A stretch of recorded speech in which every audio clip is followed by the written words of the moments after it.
It started with silence. The kind of silence that doesn't mean peace, it means something's broken. Washington, D.C., 6:42 a.m. The government shutdown had entered its fourth week. National parks were closed. Federal workers hadn't been paid in 28 days. The press called it a political standoff. But to millions of Americans, it felt like the end of something bigger, the system itself. And then Denzel Washington showed up. Not on a red carpet. Not on a movie set. On Capitol Live, the nation's highest-rated political broadcast, the kind of show where senators sweat and presidents spin. That night, America didn't get entertainment. It got a reckoning. The host barely finished his intro before Denzel leaned into the mic. His voice was low, calm, surgical. "You shut down the government," he said. But what you really shut down was trust. The studio froze. The control room panicked. Trump's face appeared on the split screen, smirking, arms crossed. "Here we go," he muttered. "Hollywood wants to play hero again." Denzel didn't flinch. He turned toward the camera, straight through the lens, straight into every living room in America. "This isn't Hollywood," he said. "This is hunger. This is fear. This is real." The crowd behind the glass went dead quiet. On social media, clips exploded instantly. Hashtag America Shutdown. Hashtag Denzel vs. Trump. Hashtag You're America's Shame. In under 5 minutes, the story stopped being about policy. It became about pride. And one man willing to say what an entire country was thinking. The studio lights dimmed just enough to sharpen the tension. Trump's video feed flickered on the main screen, gold curtains behind him, that familiar blue tie hanging loose, defiant smirk locked in place. The host, caught between them, tried to play referee. "Mr. Washington, Mr. President, let's keep this civil." Denzel didn't even blink. "Civility died," he said, "the moment you sent 800,000 Americans home without pay." Trump leaned closer to his camera, that trademark hand gesture slicing the air. "They'll get paid," he snapped. "It's a negotiation. That's how strength works. You wouldn't understand that, you live in scripts, not reality." The audience gasped. Some laughed nervously. Denzel's jaw tightened. "Reality," he said, leaning forward. "Reality is a single mother in Detroit selling her furniture to keep the lights on. Reality is a TSA officer sleeping in his car so travelers can still fly while you tweet about golf scores." The studio fell dead quiet. Trump tried to cut him off. "Fake news." But Denzel's tone sliced through the noise. "You call everything fake because the truth burns." The line hit like a thunderclap. Even the host froze. The producers in the control booth didn't dare cut to commercial. This was history being televised. Trump laughed, but it came out shaky. "You think you're saving America? You're just another actor pretending to care." Denzel looked straight into the lens again. "If caring makes me an actor, then maybe Washington needs more performers, and fewer pretenders." The crowd erupted. Half cheered. Half sat stunned. In living rooms across the country, Americans rewound that sentence, replayed it, shared it. By midnight, the clip had hit 10 million views. The caption everywhere read the same thing. "You're America's shame." Trump's face turned a shade redder beneath the studio lights. You could almost hear the producers whispering, "Cut to break," through their headsets, but no one dared. The president wasn't used to being challenged, especially not like this. He pointed a finger toward the screen. "You sit there, lecturing me about the economy, but you don't build anything. You don't hire anyone. You're an actor, you pretend for a living." Denzel leaned back, unshaken. The camera caught the subtle smirk tugging at the corner of his mouth. Then he leaned in slowly, voice dropping to a calm, dangerous whisper that cut through the tension like a blade. "And yet, somehow, I'm the only one in this room not pretending right now." The audience gasped, a mix of shock and admiration. Even the host froze, eyes darting between the two men as if watching a political earthquake unfold in real time. Trump forced a laugh, but it landed hollow. "You think people want lectures from Hollywood elites? You don't speak for America." Denzel's eyes narrowed. "I don't speak for America," he said evenly. "I speak to it, because somebody has to." That sentence, "because somebody has to," spread like wildfire across social media. Within minutes, it was trending worldwide. Memes, edits, reaction clips, all looping that one moment where Denzel refused to bow. In homes across the country, even people who didn't care about politics stopped scrolling. Something about his tone, calm but charged, grounded but furious, carried a truth no slogan could fake. Trump slammed his hand on the desk, rattling the mic, "You're disrespecting the office of the president." Denzel's reply came like a whisper that hit harder than any shout. "No, sir. You're disrespecting the people who trusted you with it." The crowd exploded. Applause, cheers, a roar that shook the studio. Trump's mic crackled as his comms team scrambled to cut the feed, but it was too late. The clip had already gone live. The next morning, the streets of Washington were louder than any speech. Federal workers, students, veterans, people from every corner of America, had gathered outside the Capitol. They weren't chanting party slogans anymore. They were chanting one line that had exploded across every screen overnight. "You're America's shame." Handmade signs carried Denzel's words. "Truth burns. Silence kills." TV anchors tried to spin it, politicians scrambled to distance themselves, but it was too late. The country had chosen its symbol, and it wasn't a flag this time. It was a man who dared to speak. In Los Angeles, Denzel watched from his living room as helicopters filmed the protests live. He didn't smile, but his eyes softened, that quiet look of a man who'd expected backlash, not belief. Meanwhile, the White House press office was in chaos. Advisors argued over damage control. Some urged Trump to apologize. Others demanded he double down. The president, pacing behind his desk, barked, "Find something, anything, on him. Nobody humiliates me on live TV." Within hours, anonymous sources leaked stories, tabloids ran hit pieces, hashtags turned toxic. But something unexpected happened. Americans didn't buy it this time. Talk shows began quoting Denzel. Church pastors used his line in sermons. Even military veterans, the backbone of Trump's voter base, posted videos saying, "He's right. Leadership isn't loyalty, it's honesty." The media called it the Washington effect. For the first time in years, the truth had gone viral, and no politician could control it. Denzel stayed quiet. No interviews, no tweets. Just silence, the kind that feels heavier than 1,000 speeches. Because when a single question turns into a movement, you don't need to talk. You just wait for the world to catch up. By day 3, the White House went to war, not with another nation, but with a man who had no army. Cable news suddenly flooded with sources claiming Denzel had political motives, secret donors, and ties to opposition groups. Tabloids splashed headlines like, "Denzel's hidden agenda, Hollywood hypocrisy exposed." Clips were taken out of context. His calm became arrogance. His silence became admission. And somewhere between the noise and the spin, America started to realize, the machine was panicking. Denzel sat in his office, scrolling through the chaos on his phone. His agent begged him to release a statement. "Just deny it all, D. They're trying to bury you." Denzel set the phone down slowly. "They can't bury what's already rooted in truth." That night, he broke his silence. A live broadcast, not through a network, but straight to the people. No stage, no makeup, no filters. Just a dark room, a single light, and his voice. "They say I'm angry. Maybe I am," he began. "Because I've seen too many leaders treat power like a privilege instead of a responsibility." He leaned closer, eyes steady. "You can lie about me. You can spin my words.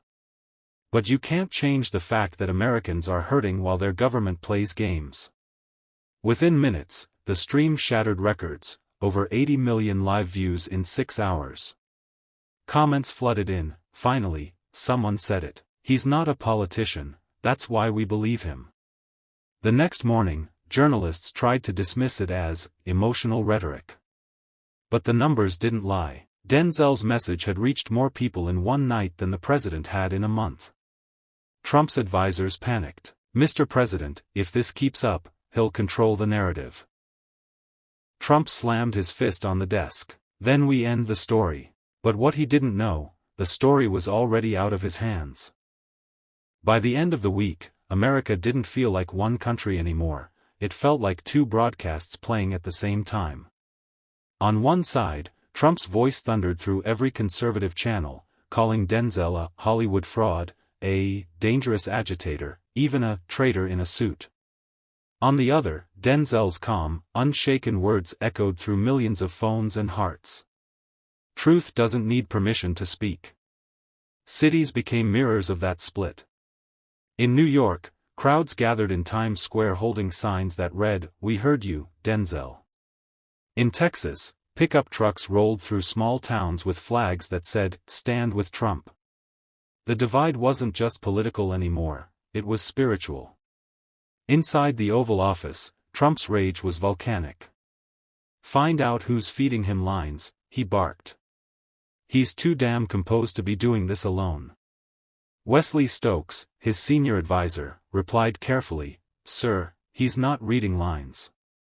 He's just speaking." Trump glared at him. "Then we'll remind him what happens to people who forget who's in charge." Meanwhile, Denzel was back in Los Angeles, walking through his quiet neighborhood. Reporters were camped outside his gate, shouting questions. He stopped for a moment, turned toward them, and said one line that would headline every paper the next day. "I'm not running for office. I'm reminding the ones who do, the office belongs to the people." That clip spread faster than the smear campaign ever could. Young Americans stitched it into TikToks. Veterans quoted it at rallies. Even teachers started playing it in classrooms under the caption, "Courage sounds like this." The movement no longer belonged to Denzel, it belonged to everyone who felt unseen. And that terrified the people in power more than any scandal ever could. In a late-night meeting, Trump's communications team drafted their boldest move yet, a televised confrontation. The goal, humiliate Denzel on live TV, make him crack, and end the myth. But they forgot one thing, Denzel didn't perform for cameras. He commanded them, the White House called it, an open dialogue. Everyone else called it what it was, a setup. A primetime live broadcast, aired across every major network. Trump versus Denzel Washington. Politics versus principle. Noise versus truth. By 8 p.m., the studio looked like a modern coliseum. Spotlights cut through the haze, cameras hummed like nervous insects, and millions of viewers sat at home waiting, not for entertainment, but for impact. Trump entered first, chin high, confidence painted on his face. Denzel followed moments later, calm, bald, dressed in black. No entourage. No notes. Just presence. The moderator's voice trembled slightly as he began. "Tonight, we witness a conversation America didn't know it needed." Trump wasted no time. "You've been running your mouth for weeks," he snapped, jabbing a finger across the table. "You don't know the first thing about leadership. You're an actor. You read lines written by better men." The audience murmured. Denzel didn't blink. His voice dropped low, steady, like thunder waiting behind the hills. "Maybe. But at least I remember my lines, the ones about honor, truth, and service. You seem to have forgotten yours." The crowd gasped. Trump laughed, but it sounded forced. "You think you can talk down to me? To the president?" Denzel leaned in, his eyes like quiet storms. "No. I'm talking up to the people you were supposed to lead." That single line cracked the room. The moderator tried to regain control, but the energy was gone. This wasn't a debate anymore, it was exposure. Trump's voice rose. "You don't understand the weight of this office." Denzel's reply came like scripture. "Weight isn't the problem, Mr. President. It's what happens when you drop it." Applause. Loud, rolling, unstoppable. Trump tried to interrupt, but even his words drowned beneath the sound of a nation clapping, not for politics, but for courage. Backstage, producers exchanged wide-eyed glances. They knew history wasn't being written that night. It was being spoken. The air in the studio had changed, sharp, electric, unpredictable. Every camera lens zoomed in closer. Every breath from the audience sounded like a drumbeat. Trump's confidence began to crack. His words came faster, louder, desperate. You sit there judging me, but you've never built a damn thing. You live in Hollywood, you don't know the real America. Denzel didn't flinch. He clasped his hands, took a slow breath, and spoke softly, which somehow hit harder than any shout could. You're right. I haven't built towers. I've built trust.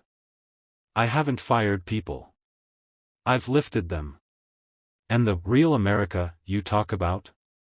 They're the ones paying the price every time leaders confuse pride with purpose. Trump's face tightened. The crowd murmured. You think you can lecture me about leadership? Trump snapped, slamming his palm on the desk. No, Denzel replied calmly. I'm just reminding you that leadership isn't about being feared, it's about being followed without force. The studio fell silent.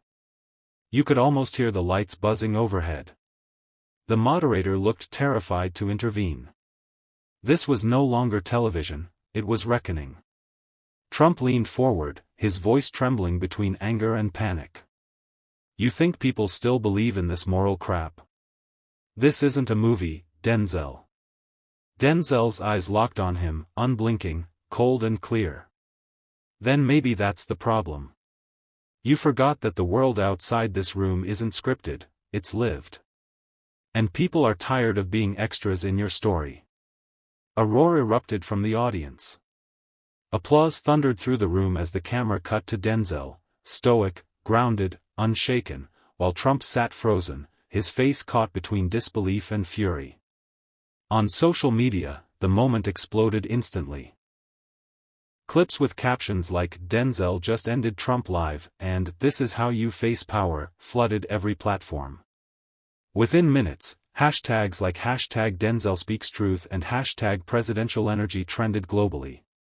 Producers backstage couldn't contain it, they were witnessing television history. But for Denzel, it wasn't about victory. He wasn't smiling.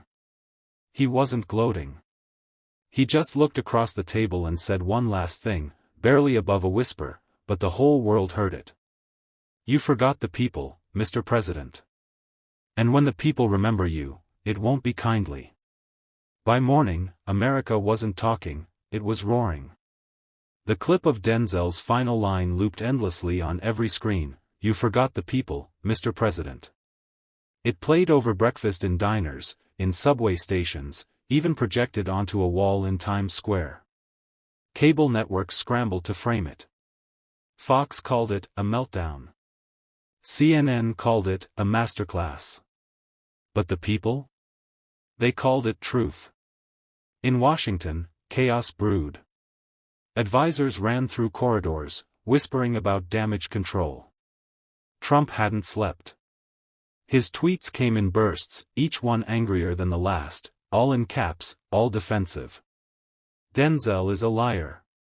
Hollywood is colluding with leftists. I made America great, he made movies.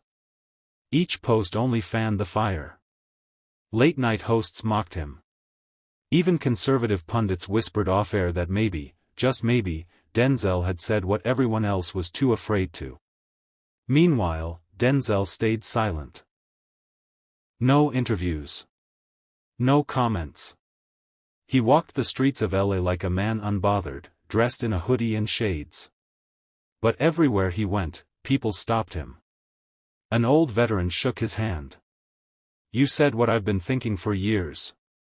A young woman with a child whispered, you gave us words for what we've been feeling. Across the country, something began to shift, quiet but unstoppable. Protests didn't form around anger this time, they formed around hope. Signs read. Truth has a voice. The people remember. Not loud, just real. Back in the Oval Office, Trump stared at the TV, at his own face next to Denzel's, split down the screen like two Americas colliding. He turned to his aide. "Book me another interview. We're taking him down." The aide hesitated. "Sir, with respect, every time you fight him, he wins." Trump's jaw clenched. "Then maybe it's time I remind the world who's in charge." But for the first time in years, no one was sure if he still was. 3 days after the broadcast, America still hadn't caught its breath. It wasn't just a viral moment anymore, it had become a mirror. Talk shows, podcasts, universities, even Sunday sermons quoted Denzel's words. Leadership isn't about being feared, it's about being followed without force. The line was printed on t-shirts, murals, posters taped to small-town coffee shop windows. It wasn't rebellion, it was awakening.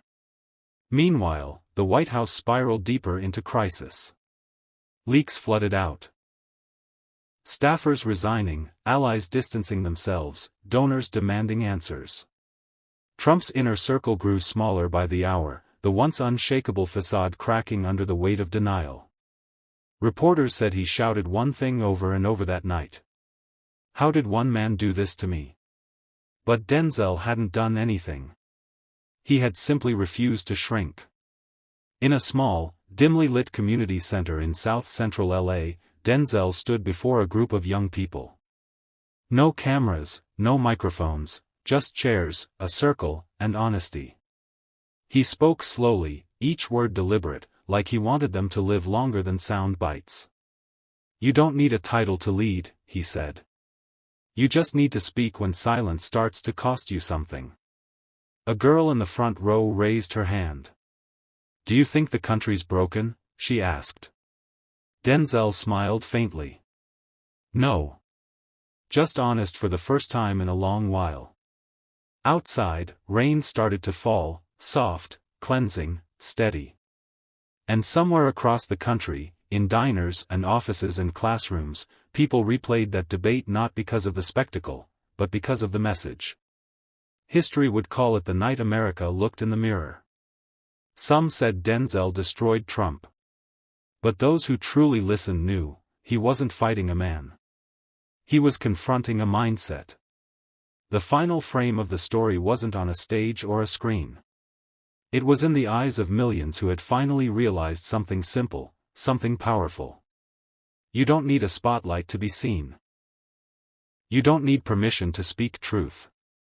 And sometimes, the loudest revolution begins with calm. This wasn't about politics. It was about truth. In a world shouting to be heard, Denzel reminded us. Calm is power, and silence is not surrender. Remember that.